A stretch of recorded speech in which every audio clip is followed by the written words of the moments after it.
Hi, my name is Kate Pruner, and I am presenting my future projects on foreign aid in general to Pakistan. So, what exactly is foreign aid? It's kind of you need to understand this so we can understand what it means for Pakistan. So, foreign aid refers to any type of assistance from one country to another where they voluntarily transfer funds or gifts or like a grant or a loans from one country to another. So, any sort of country, any countries can do this, not specifically just to Pakistan. Lots of countries receive foreign aid from each other, and it's just kind of a way for countries to help each other out. So, if we're looking at this chart, this is in 2012. In 2012, the main contributors to Pakistan were the World Bank, Asian Development Bank, and United States. Now, in 2019 to 2020 fiscal year for Pakistan, United States was the top donor for Pakistan. They had grant assistance, so what we talked about earlier. So this um, the U.S. provided 1.5 million to Pakistan for the damage to the Navy vehicles, which had not been used in combat. Next, they had 15 million to the Pakistani army to be built for bunkers, and there's no evidence of those bunkers existing.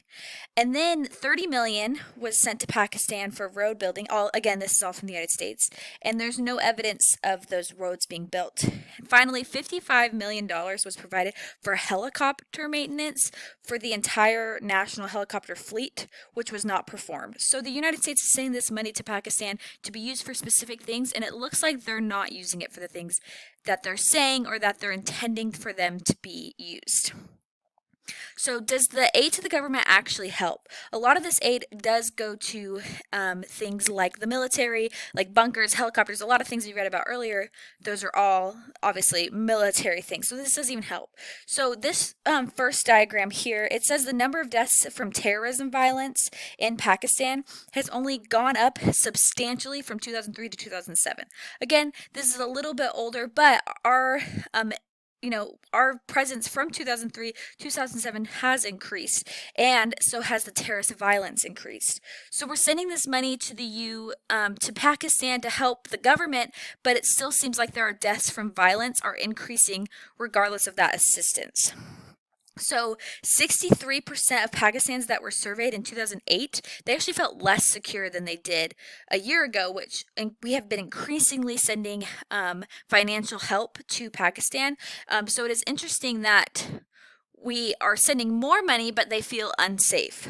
This second diagram shows in 2008 to 2007, $5.8 billion was sent of USA to Pakistan, and it was administered to tribal areas. So as you can see on the graph, it's an extremely small amount this is being used. They're not really utilizing this money that we're spending. They're only like it says 1% is directed towards development, 96% is directed toward military operations. So the China and the U.S. So China sends a lot, and the U.S. sends a lot. We're the lead contributors to aid for Pakistan. So China has given Pakistan a loan for 60 million, which later made the East Pakistan break away from the rest of it. But both nations have decided to cooperate in improving Pakistan's civil nuclear sector.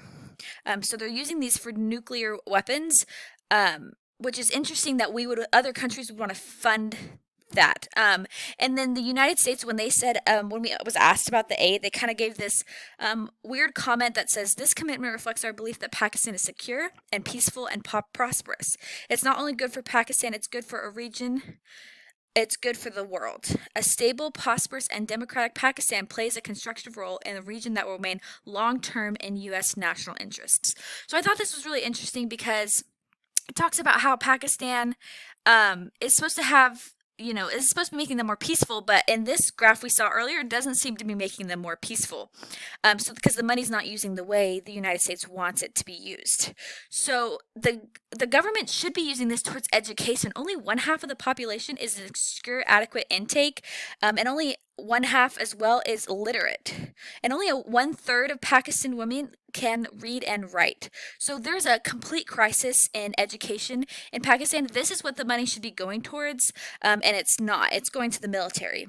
So finally, what I think should be done about U.S. aid to Pakistan is I think that Pakistan needs to understand that they need to put this money towards non-military development or we're not going to fund them anymore. I think that it's important for Pakistan to understand that the money they're using isn't being used for developing, it's being used for things like nuclear weapons, which is actually detrimental rather than helpful. And I think the government should take this seriously and not sending aid if Pakistan doesn't use the money in the way it is intended. Here's my bibliography, and thanks so much for listening to my presentation.